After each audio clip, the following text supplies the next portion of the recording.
Чувашский национальный конгресс в рамках реализации федерального проекта продолжает организовывать марафон «Многонациональная культура народов России». На сей раз Дни чувашской культуры прошли в Севастополе. На священной земле, пропитанной кровью наших дедов и прадедов, мечтавших о свободе и единстве наших народов, на гостеприимной земле Республики Крым мы празднуем День чувашской культуры. В поселке Сахарная Головка, который расположен в Балаклавском районе, компактно проживают чуваши. В 70-х годах прошлого века студенты чувашских техникумов проходили здесь практику и со временем решили остаться на севастопольской земле. Наши девчонки приезжали сюда на практику.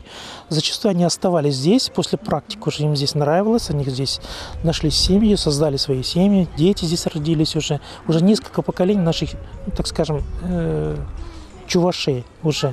Третье или четвертое поколение даже получается. Большинство из нас приехало на место службы мужа, а остальные на строительство, на благоустройство Севастополя приехали. Сегодня в Крыму и Севастополе проживает более 5000 чуваш. Одна из них – руководитель чувашского общества Любовь Тавлой. Не только сохранять, но и развивать чувашскую культуру и традиции. Такую задачу ставят перед собой чувашские объединения, а их на крымской земле 4.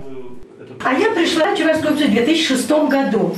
С 2009 года я председатель, меня выбрали председателем Севастопольского национально-культурного общества. Надо сказать, что чувашское общество одно из ярких и активных в нашем Севастополе. А в Севастополь богат обществами. У нас их сейчас зарегистрировано порядка 34. И всех объединяет Ассоциация национально-культурных обществ Севастополя, которая в этом году отмечает как раз свои 25 лет. Севастопольские чуваши поддерживают тесную связь со своей исторической родиной и всегда рады встрече с земляками. Вот и на этот раз крымская земля с распростертыми объятиями приняла делегацию Чувашского национального конгресса. Счастье, благополучие. Мы вас очень любим. Приезжайте к нам почаще. Нам очень вас не хватает. Гости начали собираться за несколько часов до проведения мероприятий. Потому как им было очень интересно, ведь Дни чувашской культуры в рамках марафона «Многонациональная культура народов России» в Севастополе проходит впервые. Еще, конечно, всем хотелось встретить знакомых, пообщаться с земляками. На одной сцене увидеть и услышать чувашских артистов из родной глубинки, а также из Татарстана и Москвы. Такая возможность выпадает нечасто. Потому бурные аплодисменты каждому артисту. Большой интерес у публики вызвал чувашский национальный танец. Для собравшихся был проведен мастер-класс.